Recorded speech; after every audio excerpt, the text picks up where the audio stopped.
Hello, are you out there? It's Mark with Redo Over, and we're back to Stellaris in-depth tutorial. No DLC, only vanilla. Yeah. All right, here we go. We are looking at this sweet alien fauna infested system here, right? The how do you say that? Icni system with a Gaia world. So let's jump in here real quick. We have our science ship surveying quite a few systems, but with any luck, we'll be able to claim this. Now, since we already have our constructor ship there waiting, we should get a colony ship in the queue. Let's jump over to the Stratal station. I think they have a shipyard. Yes. Jump into shipyard and colony ship. We could choose anyone we want. Well, since it's a Gaia world, it will be 100% habitability for any species. So we should be good to go. Let's use human. That's what we are. They'll have that built in 1 year. Considering how many planets there and objects there are to survey in that system, we should have plenty of time to get that colony ship built and then send it all the way over. Probably take another part of a year to get there, but we're going to have that. Now, where we left off was we had just picked up our third civic slot pick, and we are getting scaling on our edict funding. So let's jump into our edicts real quickly. Government, policies and edicts. Yeah. You can see we've got a bit of overhead here, roughly 40 edict space. That would get us one of these little baby edicts. So we have fortify the border, would get us additional star bases and star base upgrade speed. We don't need that right now. We have a little bit of headroom. We already can build one more star base if we want that. Fleet supremacy, not bad. Ship starting experience plus 100. Ship build speed plus 10%. Diplomatic weight from fleet power plus 10%. A good option. Our fleet is, we haven't really been paying that much attention, actually. We might want to continue pushing forward on this. I think we were maybe holding this headroom, the extra fleet capacity, for destroyers. We'll have to take a look. But potentially we'll want to click that on when the destroyers are ready. Let's go into our technologies tab real quickly. Destroyers in 4 months. So yeah, let's go back into our government tab, back to policies and edicts. What else do we have? Diplomatic giants, available envoy plus 1, diplomatic weight plus 10%. We don't need that envoy right now. We're kind of sitting on top of everything. Extended shifts. Now this is a 10% to worker pop resource output. That's all of our standard workers. That's not specialist, right? That's not job. Jobs would be all pop positions, right? Leaders, specialists, workers. But when it says worker slash slave, that's the bottom. That's the bronze, the bottom of the pyramid. So, but yeah, 10%, but it makes them less happy. So that's the trade-off. But your specialists and your politicians, your leaders, what's it called? The gold part of the pyramid, the cap of the pyramid, they don't suffer the minus 10% happiness. They're not sad because they're not extending their work shifts. It is what it is. Encourage political thought. Ethics shift chance plus 100. Map the stars. Survey speed plus 25%. Anomaly discover chance plus 10%. Ship hyperlane detection range plus 1. And finally, well, land of opportunity, we might as well look at it. It's 65, but we could look at it. Immigration pool plus 100%. Pop growth from immigration plus 25%. That's not a bad option, actually. It would gain us pops because we have 2 vassalized states and we have good relations with a 4th state, the Nat Vancan, although we don't have a migration treaty yet. So this would get us pops, though, over time. It's a little more than our headroom allows for, though, currently. And then what else might we have? Improved energy initiative for 82. Pop consumer upgrade. Pop consumer goods upkeep minus 5%, but the research speed for industry and materials projects are plus 5%. It's a little expensive, in my opinion, for that. Doesn't seem that valuable. Here's what I would like to do. I would like to take fleet supremacy for now, which will not cost us any unity off our monthly. In 4 months, we'll get those destroyers built up. We'll kind of approach our cap with the new category of ships.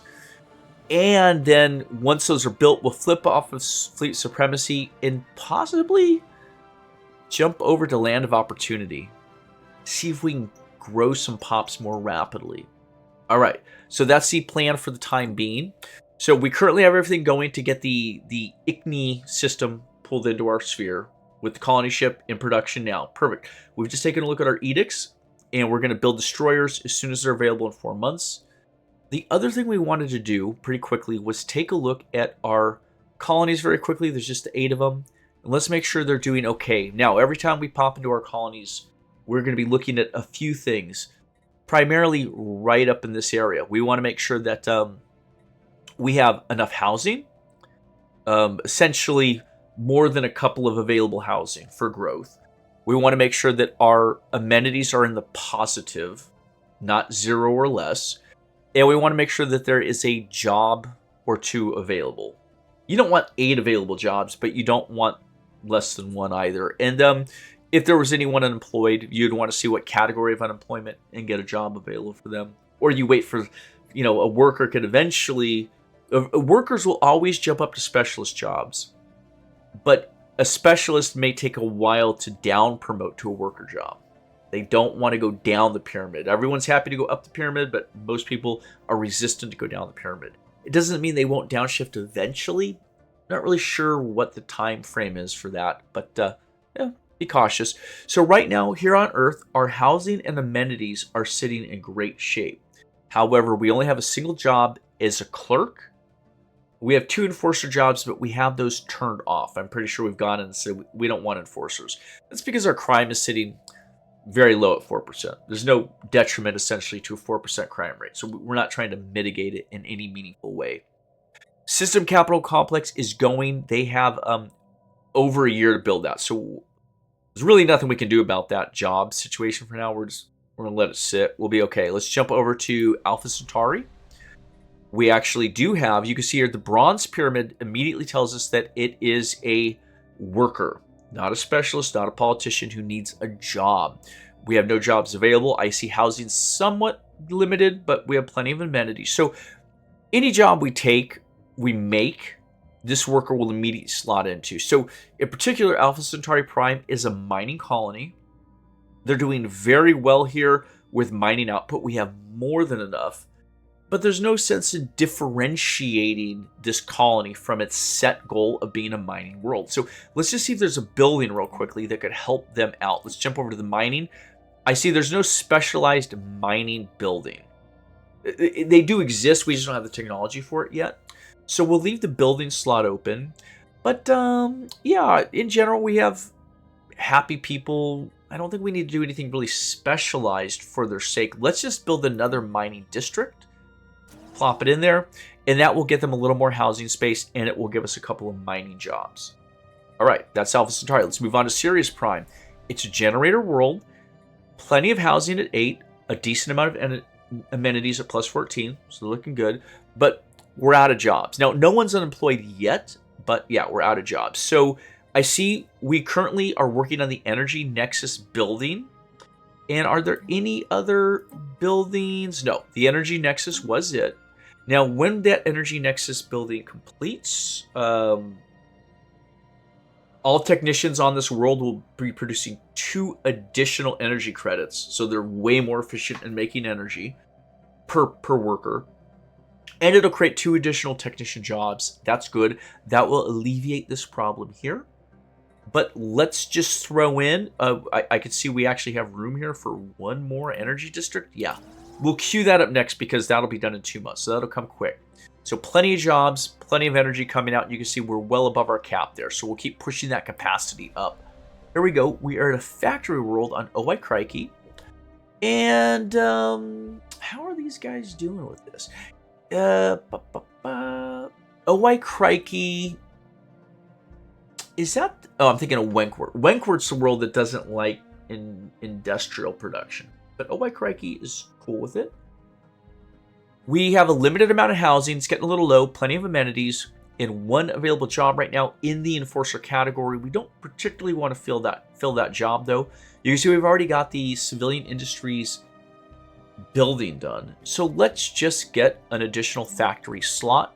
We'll pop it in there, and that takes care of that. We're on to Wentworth. Here we go.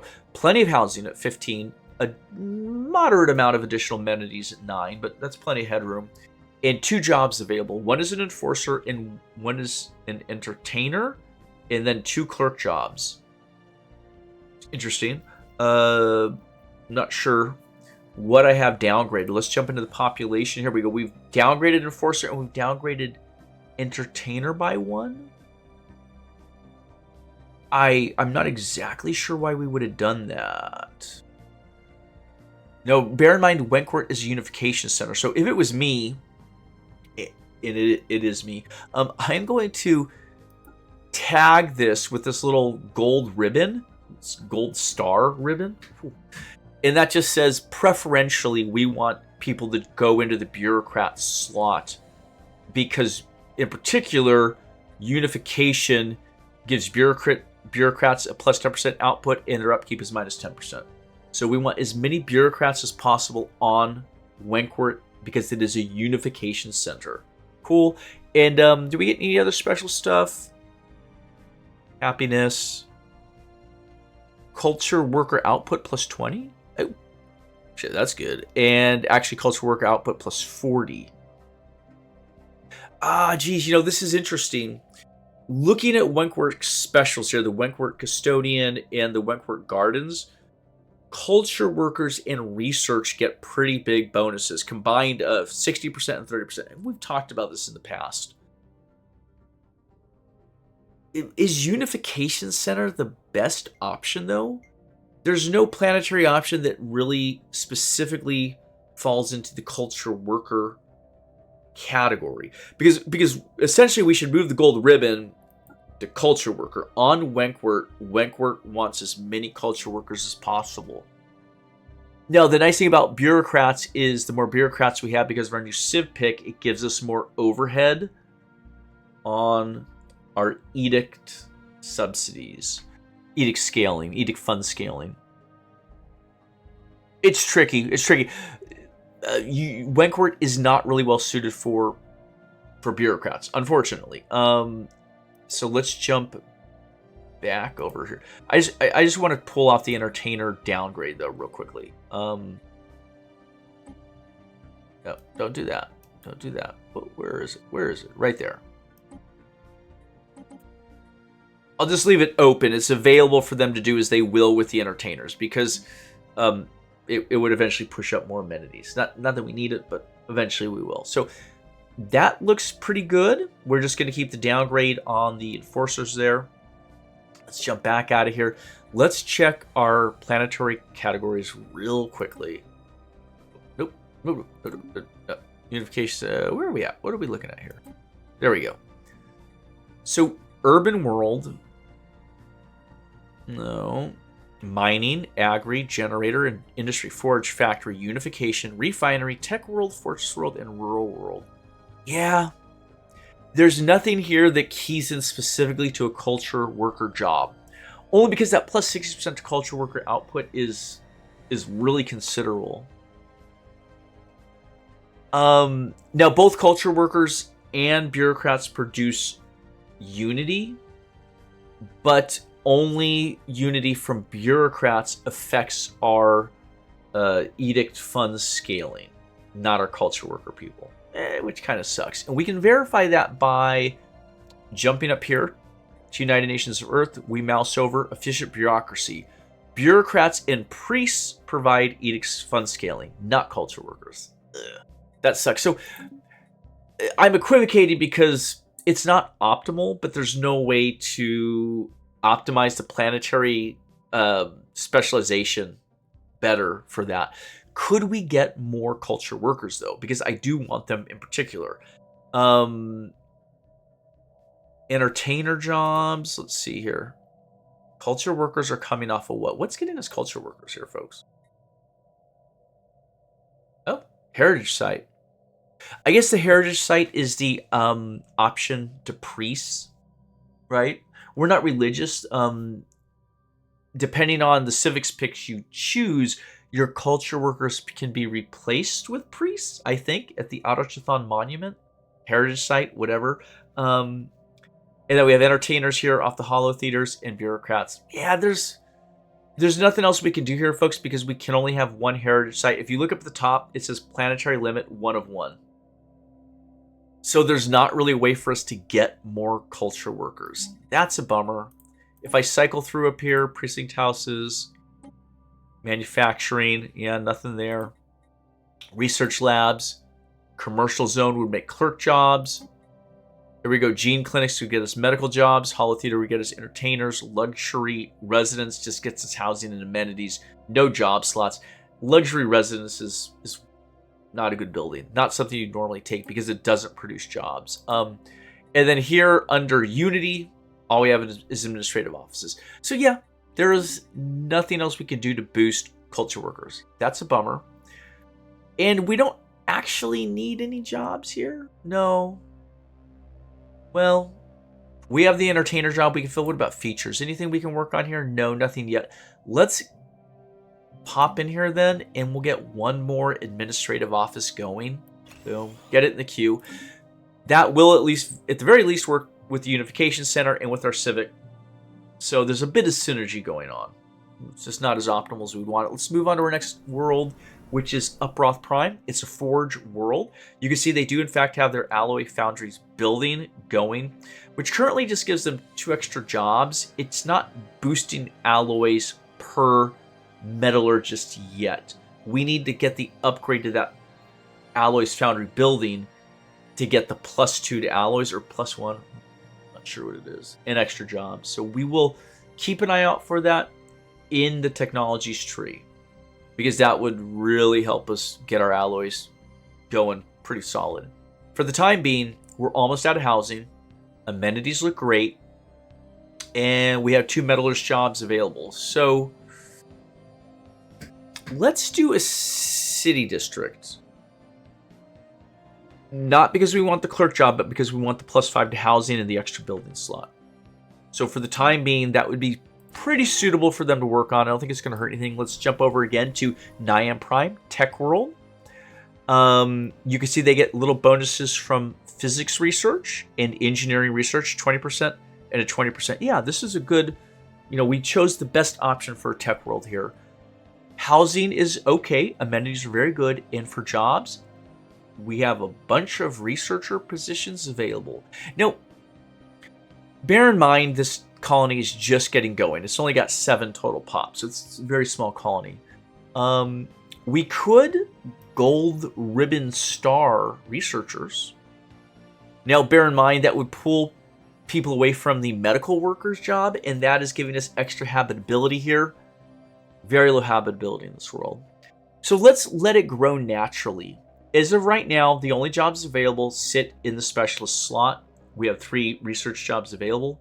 So yeah, as the pop grows, they'll jump in and become more and more specialists, thus pushing up our research further and further. So they're kind of keyed in right about where they need to be right now. I don't think we want to mess with this. And if I come down here, I can see in just 6 more months, we'll get our next researcher then, essentially. We're not assembling anything yet. Nor would we probably want to assemble robots here.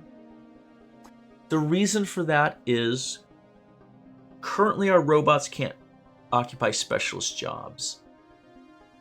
But here's what we could do. Let's get another city district going, because at the very least, it'll unlock another building slot, which is what we would need for either a robot assembly plant, if we decide to go that route, or an additional research lab.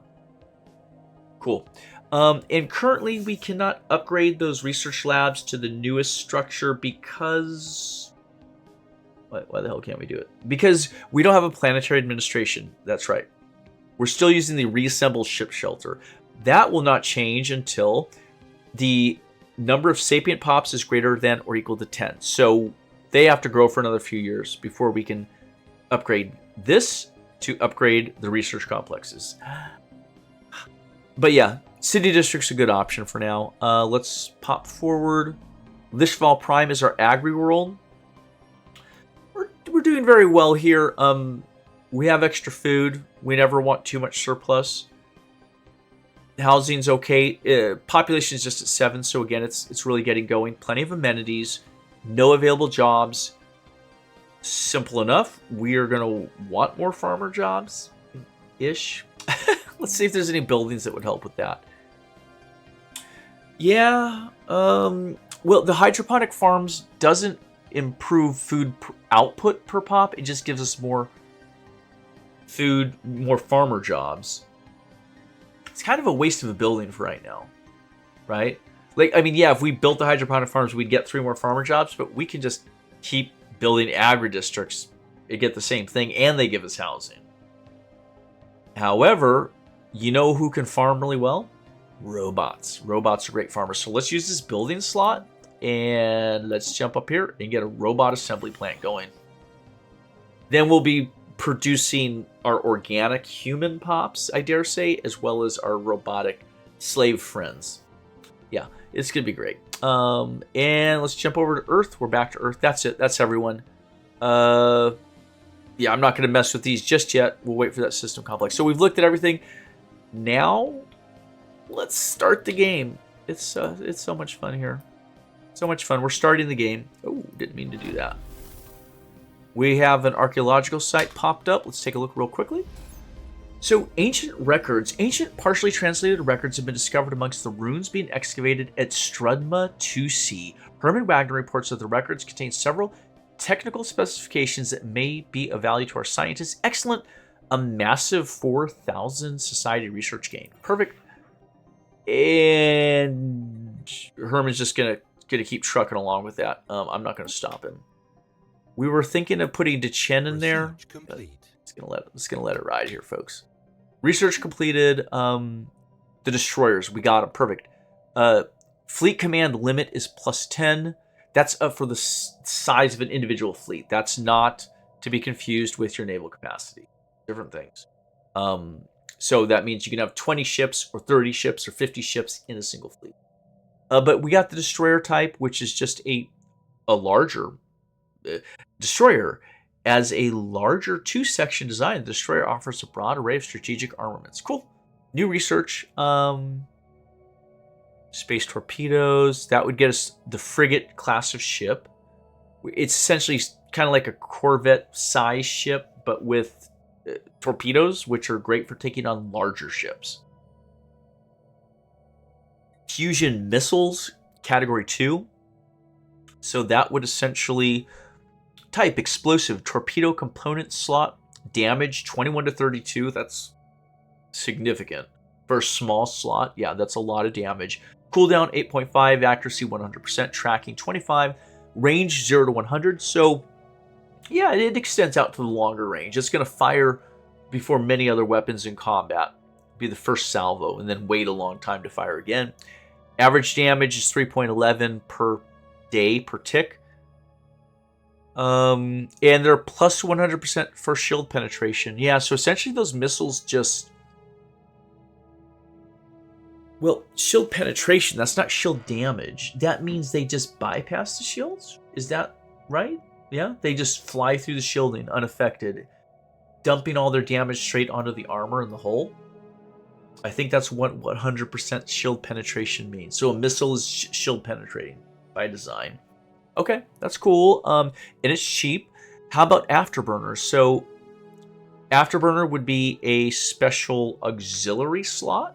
And we know that because it's showing us the A symbol, A for auxiliary, I think. It does have a power usage of 10, so that's coming off of the ship's power supply. But it'll give sublight speed plus 10%. So that's like in combat, you know, the ships are all dogfighting around. Or just traveling through the system to get from jump point to jump point. It'll go a little faster. And it offers a plus 5% evasion on any ship we put the afterburner on. So for your smaller ships like your frigates or your corvettes, you can really boost their evasion up. Smaller ships naturally inherently have a higher evasion level. You couple that with some improved afterburners, you can make your ships very evasive, very hard to hit. What else we got? A couple good things down here. Planetary build speed plus 25%. That's just good. You can see we're building. All these progress bars are building. So that would help speed that. And then we just have some technologies down here that we've already researched probably from debris.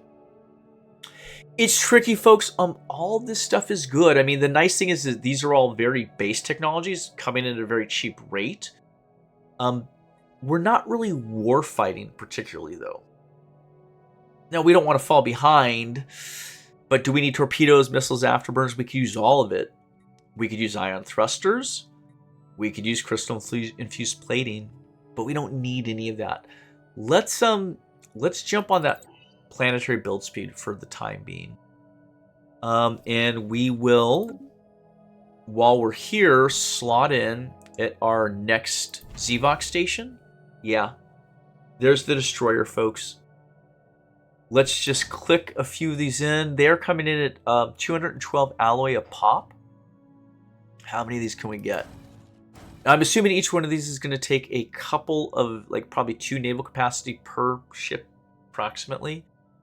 So we can get quite a few of these. We just have to watch our alloys, though. Let's keep going. That's around 10 destroyers. That'll put us well up over 100 naval capacity. Let's let that build out. We'll see where we're at. It'll give us a lot more fleet power, and let's run that clock forward. Complete. Now, once our destroyers are done building out, we will want to go back into our edicts and switch back. I want to try and attract immigration into our society. Get pops, get free pops, essentially. Encounter at Helios. We have made first contact with a mysterious alien in the Helios system. For now, we have codenamed them Fawns. Until we can find out more about them, if they possess a language, we must decipher it in order to establish communication. Interesting. We're going to start the first contact. We'll jump up here. We should have plenty of envoys available. We do. Well, not plenty, but we have one, Radmilla. We'll accept, and she'll start working on that process. And we just finished surveying Chetris, which is an excellent system.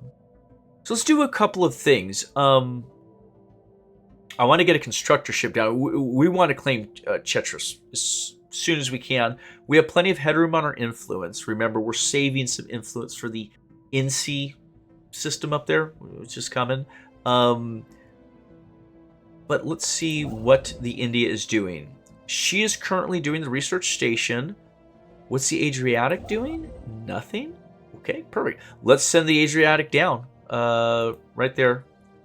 We'll burn the 52 influence because I think we've got a lot of time yet before we're going to need to get the NC system claimed for 480 influence. Yeah, or 420. Okay, let's do it.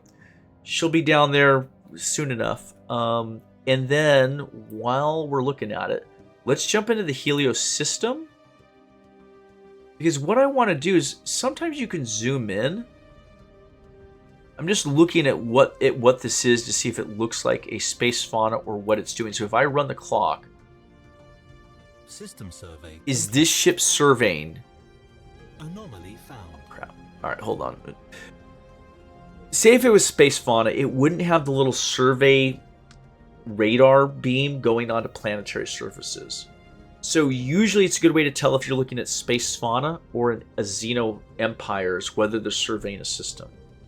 Now, it looks like they're surveying to me, just off the little bit we saw, those few seconds, those few days of game time. If that's the case, we want to...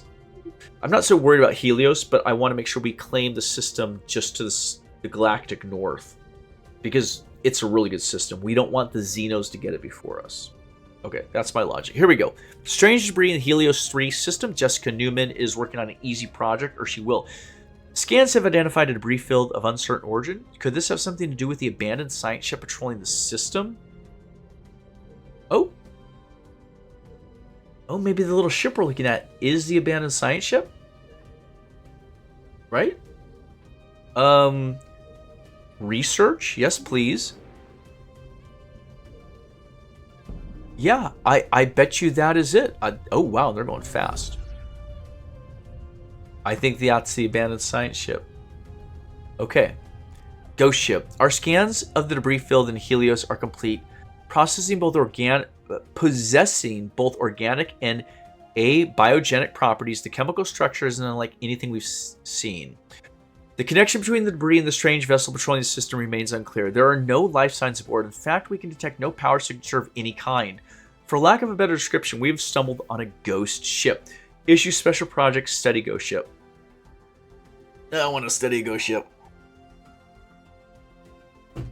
Situation log update. I'm going to pause real quickly because, yeah, here's what we're going to do. We're going to grab our Jessica. She's automated, but we're going to pull her back to research the ghost ship project. And this guy's just going to keep doing whatever the hell he's doing here. Okay. And we finished constructing something. Oh, yeah. Siplum. Siplum wrapped up. Okay. I don't think we're in a race to get Chetrius at this point. So let's just send the India. Here, let's cancel the orders. Hold on. Stop. We're going to stop the Adriatic. We are going to essentially... Yeah, let's leave the Adriatic kind of where she is because she can backfill these as time permits. As influence overhead permits. So we canceled that. We get our resources back when we cancel a build that we haven't started. FYI.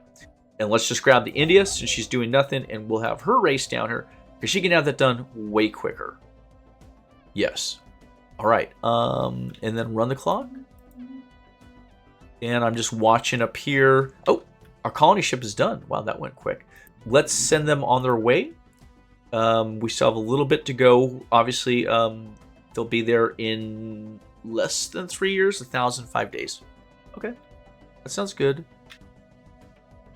And then we also want to keep... Transmission. All right, we'll pause that. And then we also want to keep an eye on our destroyers here at Zvox. Yeah, they're only getting out about 3 of those a year, so they have a ways to go. Another couple of years on the destroyers. You see that number is climbing quickly. Commercial Pact invitation. The Nat Fan can. They want to form, I'm reading at the bottom, the effect. Form a commercial pact with the Nat Fan can Citizen Compact. This will increase the value of both empires' trade networks. The deal will grant us 9.6 energy and them 18.98. Yeah, I do want to do that, actually, because I believe it's going to open up other diplomatic things. So even though they're getting twice what we're getting out of it, ultimately, if we want to vassalize them, I think this is the right way to do it. So we will agree. And you'll also recall it's much cheaper for us under our consumed influence because we have dipped into the diplomatic tradition tree. So all these cost half. So let's here, run the clock forward past the month. If I mouse back over, there you go. Commercial Pact, 0.12. That's really good. We have even more options coming in here. Hold on. Let's just see where we're at. Survey completed right there at the Quabji system. Cool. A lot of energy. Good amount of trade. All right, we'll close that. And we have Defensive Pact invitation. Also from the Nat Fan Can coming into us. I'm going to agree to that as well. Again, because it's dirt cheap off of our overall influence. So in that sense, if the Nat Fan Can haven't dipped into the diplomacy tradition, it's actually really eating into their influence budget. It's cheap for us, it's expensive for them. And I do want to take a look, once the month rolls around, I want to jump into the contacts tab and see how our relations with Nat Fan Can are going. How close we are to building the trust we need to propose vassalization on their part to us. Okay, but here we go. Council agenda ready. Evolving Society is ready to launch, and essentially that plus 10% unity per month will jump to plus 40. We 100% want to do that. Perfect. That's going to push this number up a good solid chunk. And are there any other agendas ready? No available agendas right now. So that's going to sit. We're going to run the clock forward past the month. Incoming transmission. Pause. It's the Nat Fat Can again. They want a research agreement. Similar thing. Now, this is tough because although the engineering is relatively close, they're getting way more out of the society and the physics. I am going to agree to it also, though. Yeah, I'm going to run forward one more month. Research complete. Pause right there. We'll get back to the research. Let's jump into, well, here, let's look really quickly. The defensive pact is actually costing us a half. That's significant. That is actually relatively significant. But overall, we're consuming only 0.87, less than 1 total influence for all of this stuff. In all these things, you realize we don't have to do. This is all related to the Nat fan camp because they're not vassalized to us. So we have access to like the migration pact effect we have for the Juvens and the Ishnians without having a migration pact with them. You remember when we went in to build our colony ship, we had the 3 alien types, human and the 2 others. So once they're vassalized, we have those good benefits. But since the Nat fan camp aren't vassalized yet, we have to have a migration pact with them.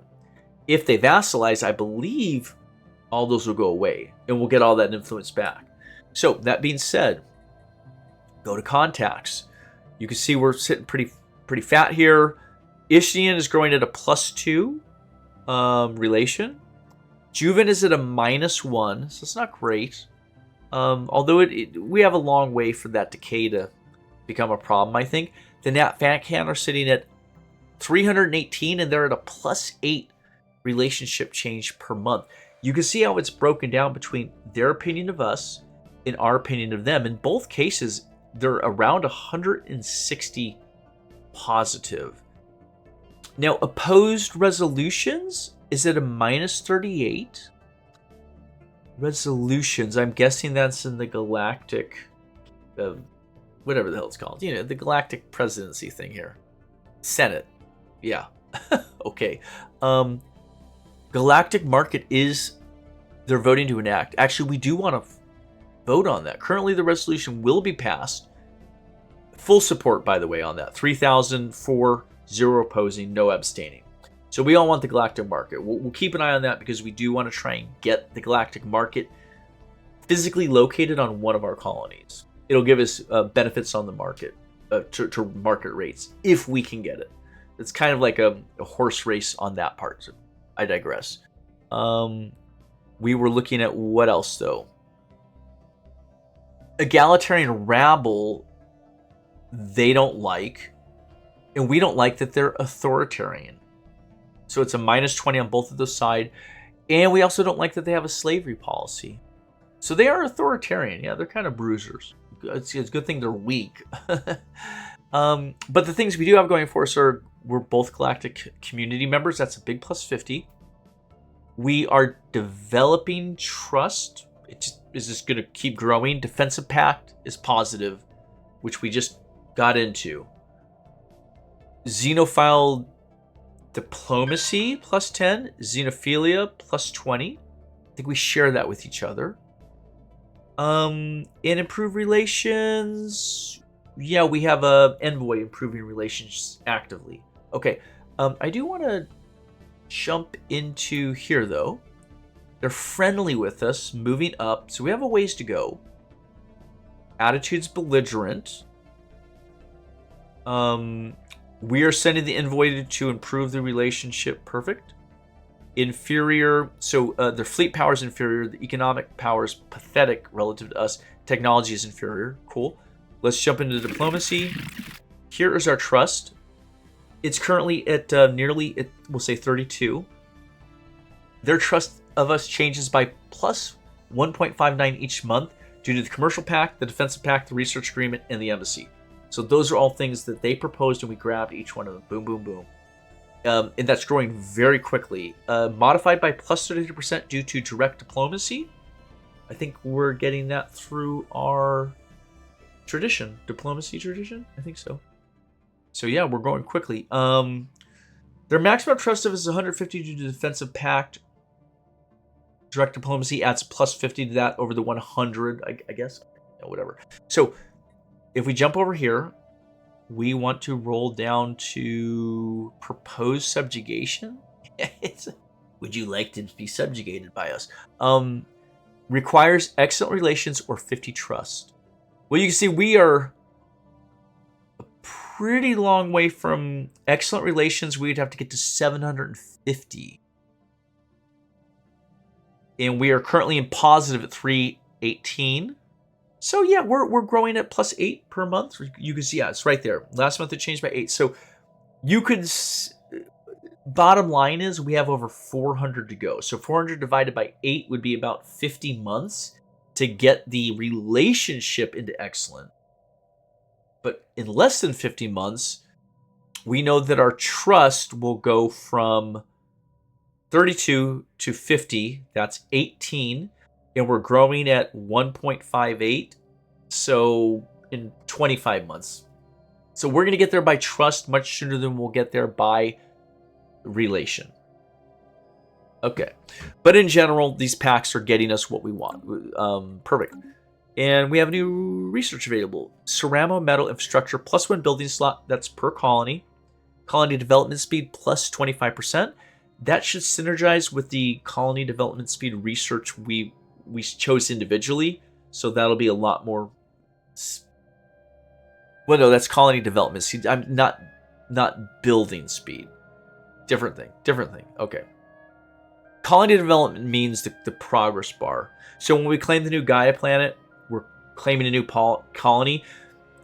Once they've landed, it actually takes a couple years for the progress bar to go all the way across the screen here. That's a colony being developed before we have access to it, before we can get in there and start moving pops around and building buildings. So that's what that colony development speed is. Finally, habitat max districts +1. We don't have any habitats. Okay, new research. What do we got? Obviously, our blockers are here. Interesting things at the top. More edict fund. Okay. Orbital filing system. Interesting. That would be for orbital rings, though. We don't have that. Unlock the building auto-curating vault. Empire limit 1. You only have one of these buildings anywhere in your entire empire. Let's think about this. So, 600 mineral, 50 space nuts to build. Upkeep is 5 energy per month plus 1 entire space nut. It's not bad. I mean, there's only going to be one of the buildings, so it's not like it's going to cut into us too badly. But what it'll do is monthly unity, empire-wide is +5. Official capacity +1. Politician job on the planet where this auto-curating vault is goes up by 1. Politicians are pretty good jobs. You get a lot of good stuff out of them. But ultimately, that politician will get us unity and amenities. Takes a lot of consumer good upkeeps. Yes, politicians are extremely expensive to fund. But it does give you the system-wide unity. Now, you can see here, because we got our most recent agenda going, we got a massive jump up in our unity output, which is nice. We do want a lot of unity. What else we got here? Farming subsidies? It's okay. I'm not too sweating it. I mean, it's cheap, and Herman would get it really quick. But we're not hurting for food. What else do we have? Improve production. Yeah, so this is a repeating technology. You can see the little Roman numeral 1 here. You can go to improve production 2, 3. It's tricky, though, because resources from jobs, all jobs, goes up by 10%. But the upkeep for all jobs goes up by 10%. That's, I believe, energy, food, any strategic resources they take, the consumer goods they're converting. It's across the board. So I'm a little hesitant to mess with that. It can get really expensive to upkeep your pops if you get that going too high, because that'll go to 20% to 30%. It just keeps building up. So you gotta be a little cautious with that. Yeah, none of these are that amazing. The auto curating vault's not bad. It's expensive though. Obviously, just a basic farming thing would be nice. A little more edict fund would be nice. But are we ready to start dipping into unlocking these blockers? Yeah. What the hell? Let's do it. We'll start grabbing some of these out of here. I don't think they'll take too long. Let's get the climate control network. 6 months. Okay. That'll actually go quite fast. So we'll let that run. Asteroid Sensor Relay. Hoping to discover rare resources inside TBR-85-8, our scientists stumbled upon something most unusual. What had appeared to be a simple asteroid was in fact a long-dormant relay station with complex electronics and advanced sensors set up to send signals back to an ancient empire. The impact also has damaged some of the asteroid's internal structure. We can only extract one system from it before we break it. That's the bad news. So we can retrieve the sensor. Asteroid relay station modifier will be added. Planet sensor range +2. Planet hyper lane detection range +4. That's really good. That is really good. Or extrapolate their encryption software. It just gives us encryption +1. I want the sensors. Let's do the sensor thing. That sounds awesome. Cancel agenda available. Gonna pause that real quick. If we jump up here to our United Nations of Earth, and yeah, check it out. Right there. Asteroid Relay Station. It's empire-wide. So some of the anomalies we'll have our scientists find and research might just give you a +2 to minerals in some system. Like, you know, like one of these will go up by 1 or 2. Or you might get a 600 energy credits. Just meaning small rewards is what I'm saying. But some anomalies you come across and find, it's just like, oh yeah, you just got a permanent empire-wide +2 to your sensor range and +4 to your planet hyperlane detection range. Everywhere, forever. That's a massive reward. Massive reward. For hyperlane, that means that this ship here can see other ships 1, 2, 3, 4 away, or 4 away. Like, really, you could see enemies coming a long way off. So it's really powerful, and I don't know that that's one I've ever gotten before, quite honest. That's nice. But yeah, this is where you could see these overall planet-wide, empire-wide perks. But yeah, there it is. And then we do have a new available council agenda. Give and Take has refreshed itself. So we can start preparing it now to be ready to go in 100 months, which is roughly 8.5 years. So more faction approval, more egalitarian ethics attraction. Sure, we'll have them start working on it. And what was this? Council agenda available? Yeah, that's just a warning. And let's check real quickly at Zvox. How are we doing? Destroyers are still rocking. Let's run that clock forward. I'm watching the destroyers carefully because I do want to switch our edicts off of naval supremacy once those destroyers are built. Let's look at a couple of things. All this is ready up here. That's great. Let's look at our destroyers. Right? Check this out here. These are the Denver-class destroyers. And I'm just wondering if there is a way to see... It's something I haven't paid that close of attention to, but I'm curious here. Click to create a new fleet. Right-click to create a new fleet with these ships. You could drag and drop. No, let's see. Oh, I didn't exactly mean to do that. I'm trying to see what their experience level is here. You guys get what I'm saying? There's no way to, like, get in there and look at that. I see these, like, the progress bars. You have the green bar, the red bar, the blue bar. I'm assuming that's armor, hull, shields, right? Like, in the graphs would go down if the fleet was partially damaged. If anyone watching knows, how do you see what your ship's experience or your fleet's experience is? Now, I know, like, a commander gains experience and levels up.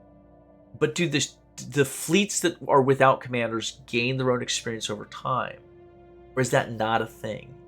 Or is it the entire fleet altogether? So the third fleet gains experience. The fifth fleet gains experience. Question? I only say that because as I mouse over these ships, there's no additional information. I see the little diamond here. Let's look at the whole fleet thing. Okay, United Nations of Earth. I'm just mousing over everything here. Right? 5th Fleet, Corvette. What do we got at the top? Fleet Manager. Go to. Disband. Deselect. Here is their hull points. Here is their armor points. Here is their shielding. Okay, very cool. Piracy suppression. That's its own thing. Fleet size. So that means each individual fleet can have up to 50 capacity. Tells how many corvettes they want in the fleet. Base space combat doctrine, destroyers. Those have increased us from 20 to 40 to 50. That's why we're at 50 now. When we started the game, we were at 20 per fleet size. So that's how that's growing. Military power is 2.4K. Doesn't really break that out. Okay, fine. Of course, then we have our leader, Javier Esquera here. We can mouse over him. Yeah, these are his personal things. There's Commander Level 3. Fleet commanding effect down at the very, very bottom. Ship fire rate plus 3%, so it's 1% per level. And disengagement opportunities is 0.2. Okay.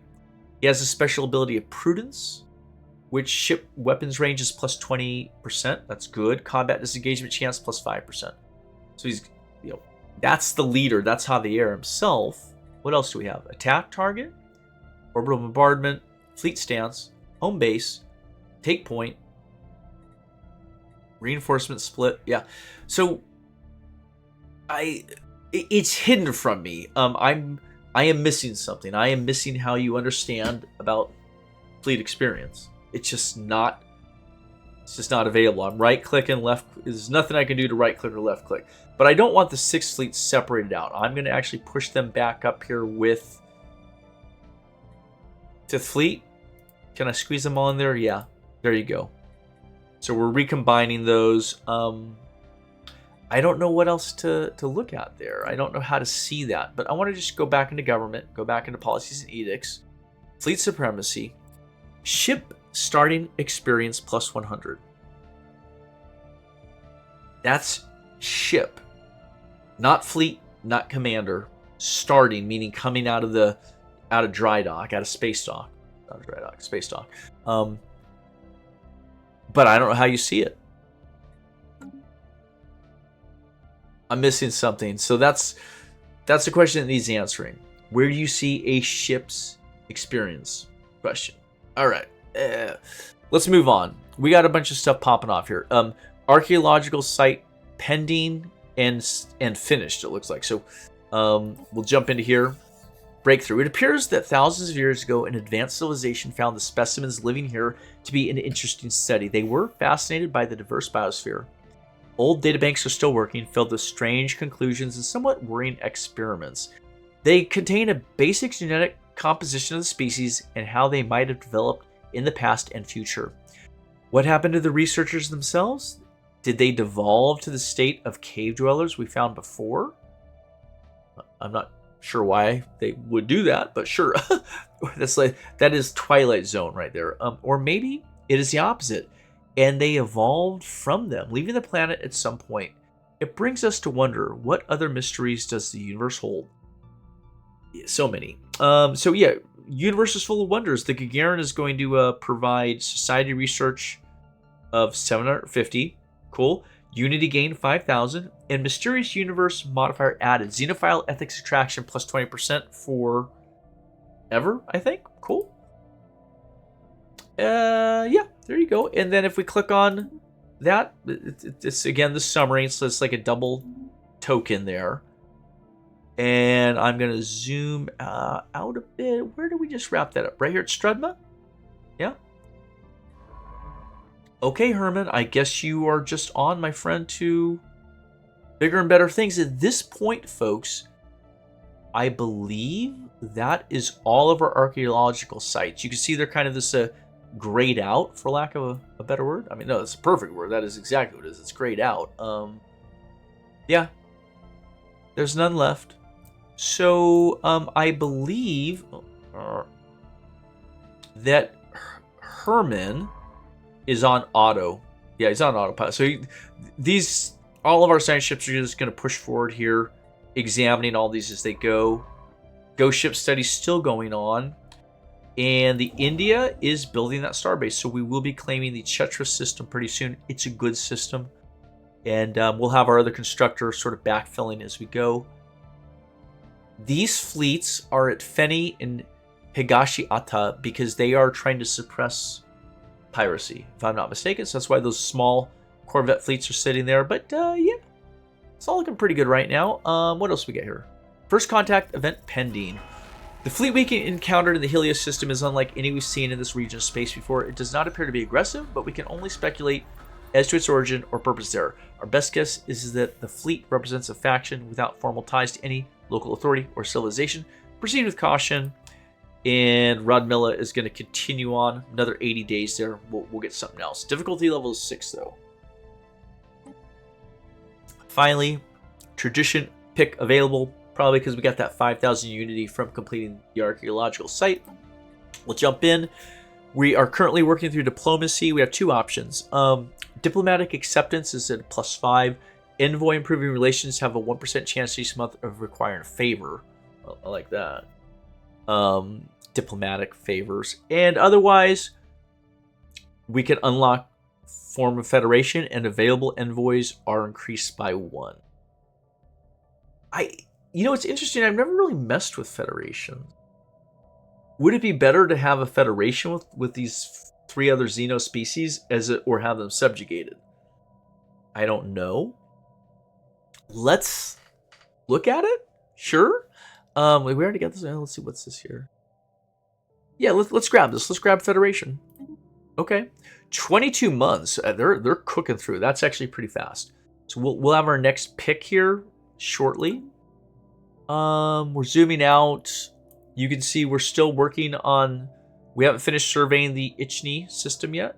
Ichni, and our colony ship's taking a sweet ass time. Let's run the clock through the next month. Hold on. Anomaly found. This is an anomaly, cold waste. This is in the Ichni 10A. This is Tau He is there. Sensors pick up unexpected activity from an isolated point on Ichni Za's frozen surface. It's routine for Tau. Yeah, we'll have him research it right now. We got a lot of time till that colony ship gets there, so what are you gonna do? Yeah, we could take 100 days to research it. Ain't gonna hurt nothing. But what I wanted to do is I noticed the little yellow dot appear on the situation log, and that yellow dot is from what? We are currently trying to make first contact with the Fawns. Precursor First League. All these are checked. Those are all done. And we're working on the ghost ship. Okay, what about under anomalies? I can see Cold Waste is being researched by Herman. No, by Tau right now. And here's Herman. Looking down. Did he just pick that up? Am I missing something? Herman, where the hell are you, Herman? What are you doing here? Oh.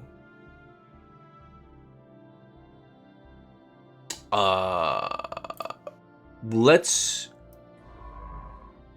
grab. So Herman's moving forward, but let's send him back to. Yeah, we have a level 6 Bajingi back here. Let's have Herman go do that. I say that because we've already got 2 science ships moving forward, moving to the south down here. So we've already got people doing stuff. Yeah, let's go back and get whatever that is at Higashiki. Yeah. Higashik? Ata. It's a mouthful. Construction complete. Research complete. All right.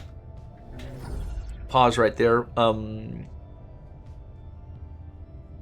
Ubumi's baby. Ubumi's baby? Yeah. Our science team has concluded that the abandoned ship, referred to as Ubumi, is in its command logs was conducting an experiment in the Helios system, the goal of which was to create a synthetic life. An antimatter containment breach resulted in the death of the ship's crew, as well as the newborn infant. An antimatter breach would result in the death of everything made out of matter. It's not. it's like all life forms were killed by the antimatter. No, all matter is killed by the antimatter. But I got you. We'll say there were some intense gamma rays, and it just irradiated all the living stuff. Sure. Okay. That's probably what happened. However, low-level psionic energy detected throughout the ship's system suggests that the synthetic life form's ghost took possession of the vessel seconds before the accident. It is conceivable that the nascent consciousness has spent the intervening centuries in a vain search for its mother. Unfortunately, at this time we have no way to communicate with the entity, nor of helping it to find a rest. For now, haunting the Helios system seems destined to continue. A sad fate. And we gained a whole bunch of physics research for that. Okay, very cool. There we go. And we want to make sure, let's get the India building our mining stations and the research station.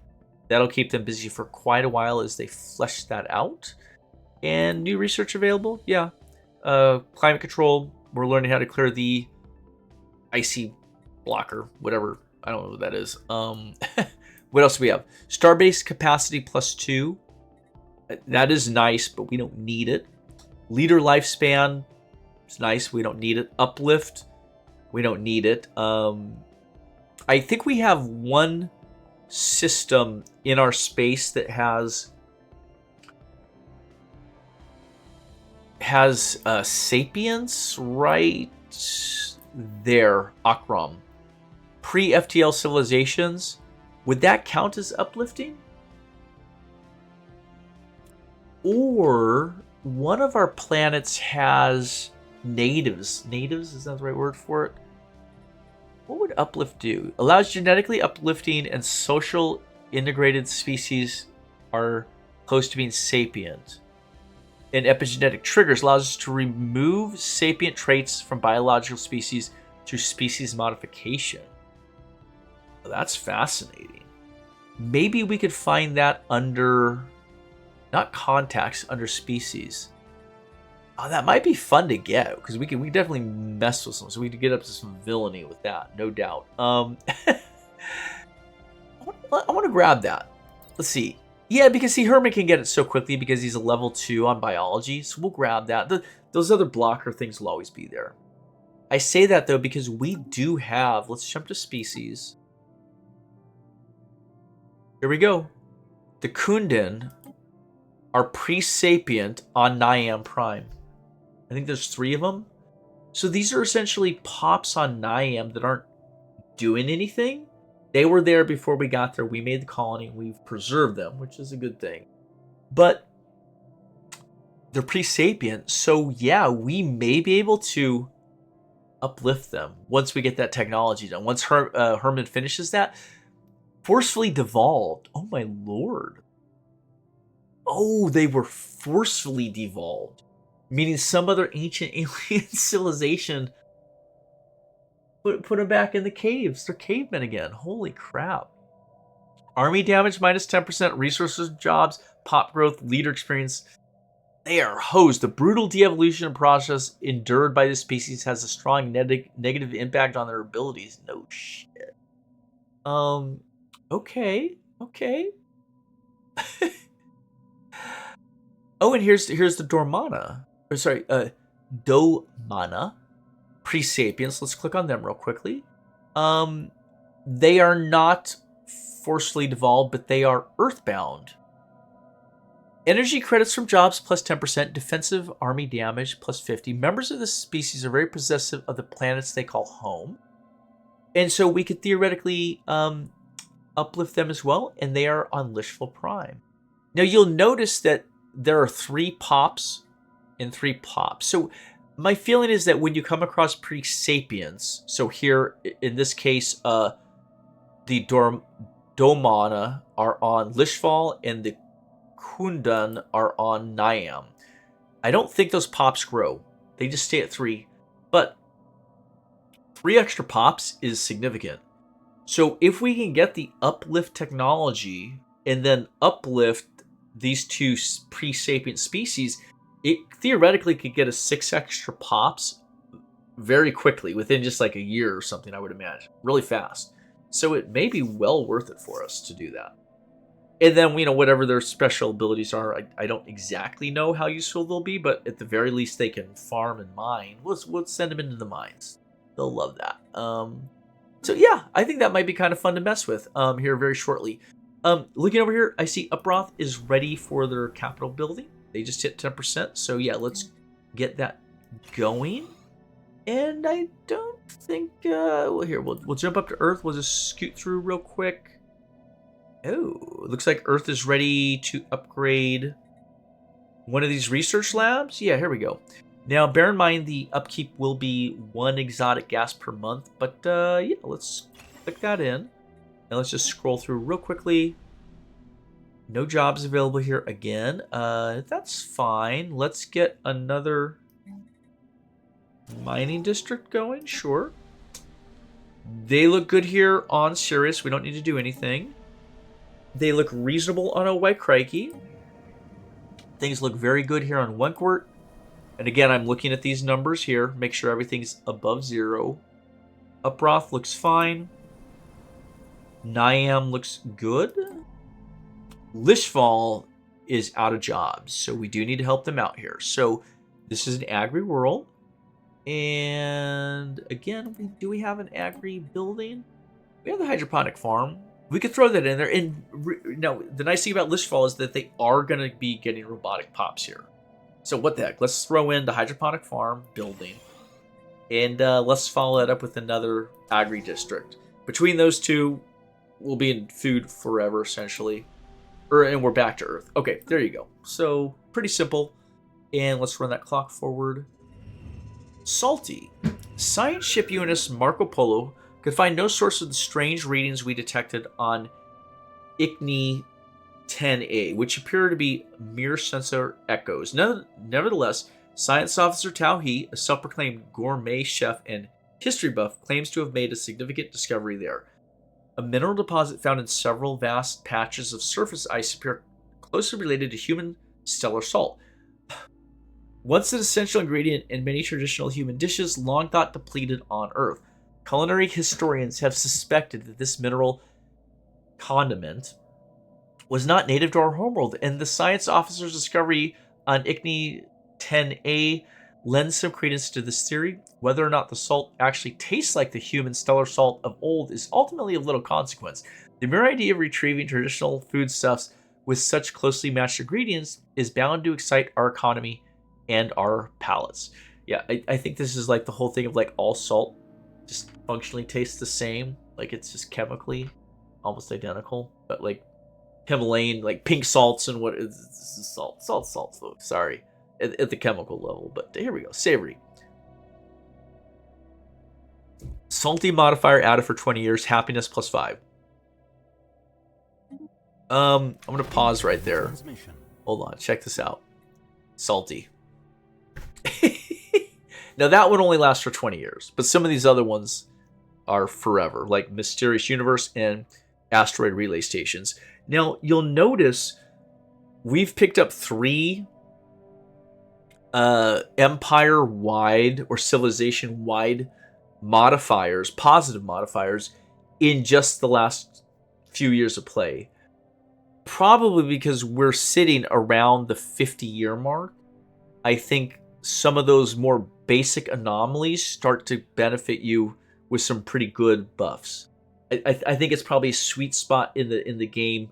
And you'll find as the clock runs, you will hit certain benchmarks that will climb up as you play through. So that'll be true with any playthrough you do. You won't necessarily get these exact ones, but you'll get other things like that happen as the clock runs forward. It's kind of cool. Here we go. Migration Treaty Proposal. This is coming from the Nat Fancan to us. We will agree. Absolutely. And that was the final treaty proposal with them. I think that will give us everything. And then here we go. First contact pending.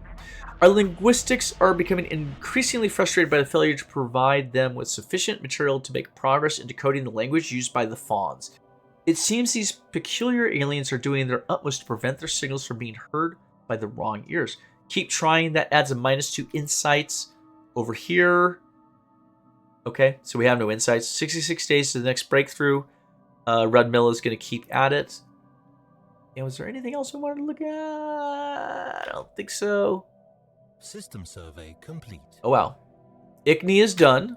Perfect. So let's just see here. The Marco Polo is idle with no orders. So let's do a couple quick things. Let's jump in here. And we're going to automate their survey. Yeah, investigate anomalies. Everything. They are automated on everything. And let's hit start. And you can see here, they are actually going to head through NatFat space. I think because our relations are so good, borders are open. And yeah, they're going to head off to this Gaia world. Oh, shit. I smell another Gaia world to claim. Now, it begs the question, though, why haven't the NatFan claimed it? Probably because of horrible aliens, if I had to guess. Okay. We're an hour and 10. Oh, man. I think we're about ready to wrap here. Let's do this, though. Colony ships en route. Another 600 days. Marco Polo's headed out. But yeah, here's our constructor, the Rubicon. Will build the starbase for 420 influence and 90 alloy. There you go. We had more than enough to accommodate that. System survey completed. There's our research. We're going to leave that research for the next visit. So we're going to take care of the research. We're probably going to switch over from our destroyers. It's Zvox on the next visit. Remember, we want to switch our edicts. We want to switch to a new edict there to attract immigration, but not till the destroyers are done building. But it looks like there's about 5 left. Yeah, that'll more or less suck up the rest of our cap. We'll be right at like 110.